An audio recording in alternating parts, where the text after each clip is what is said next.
Hi, I'm here to ask you the question, what kind of real estate market are we in? Are we in a seller's market, a buyer's market, a balanced market, or a transitional market?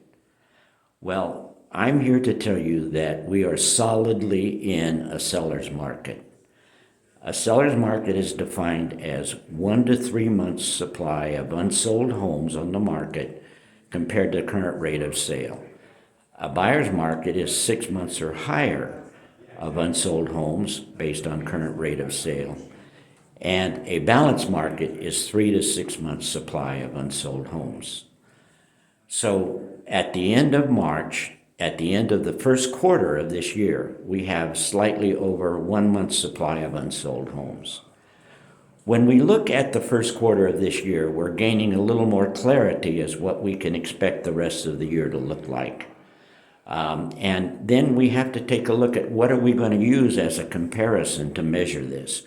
Well, we're going to have to go back to the first quarter of 2019 to make those comparisons because that was the last full year before the onset of the pandemic.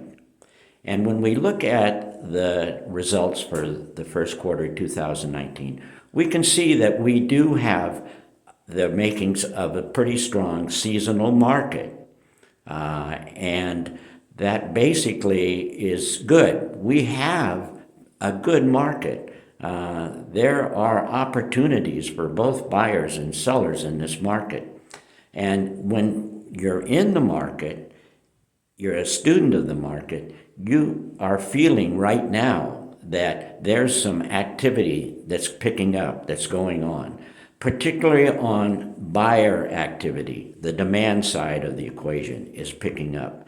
And we'll probably see a little more of this because just yesterday, the 30-year fixed rate mortgage closed at 6.125%. And we know housing is very hypersensitive to the cost of borrowing.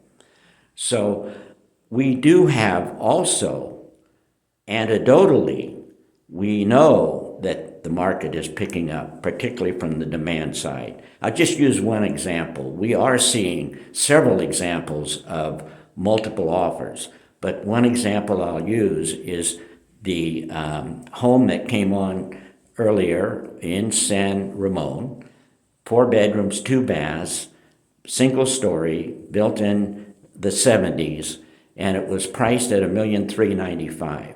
But this home was special. When we in the business call it checks all boxes, this double checked all boxes. The presentation was great. It was the type of home that any buyer would like to buy. They priced it to the market, and as a result of the presentation, they ended up getting 13 offers and sold the home $200,000 over the list price. Now, the interesting thing about that, it kind of illustrates where we are in today's market. Before, when a home got 13 offers, it meant 12 potential buyers who wanted to buy a home because they made the offer, they lost out. In previous markets where you saw a significant amount of inventory on the market, homes available, those 12 people that lost out may have been able, at least let's say 3 to 4 of them, could have purchased another home because their options were greater than what they are now. So where this year that represented one sale at that given point in time, we in previous years would see that there would be maybe 2 or 3 more sales.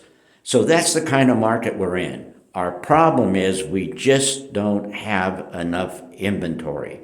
We're making incremental increases in the number of listings and the number of homes sold. But comparing it to the first quarter of 2019, we are far short of where we need to be.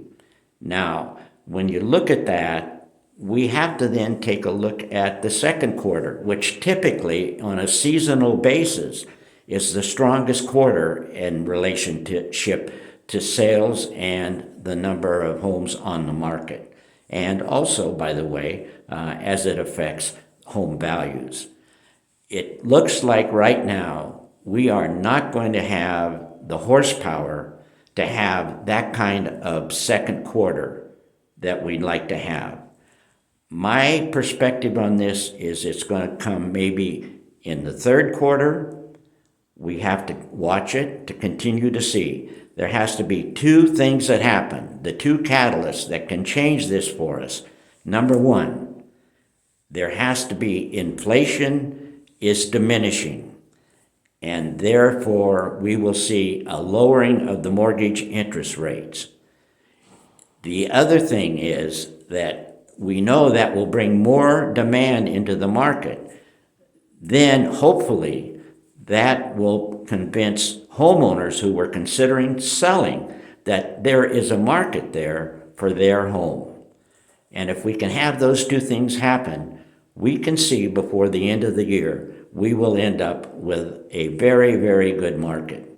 If it doesn't happen at the end of the year, it may carry over into next year. But just remember, there are still opportunities right now for if you're a buyer or if you're a seller, that you could have success in this market. I'm here to help you. I'm here to help you have success in this market. I have attached to this spreadsheet that will give you the data to look at, and then I have a rather lengthy context of what I've just talked about.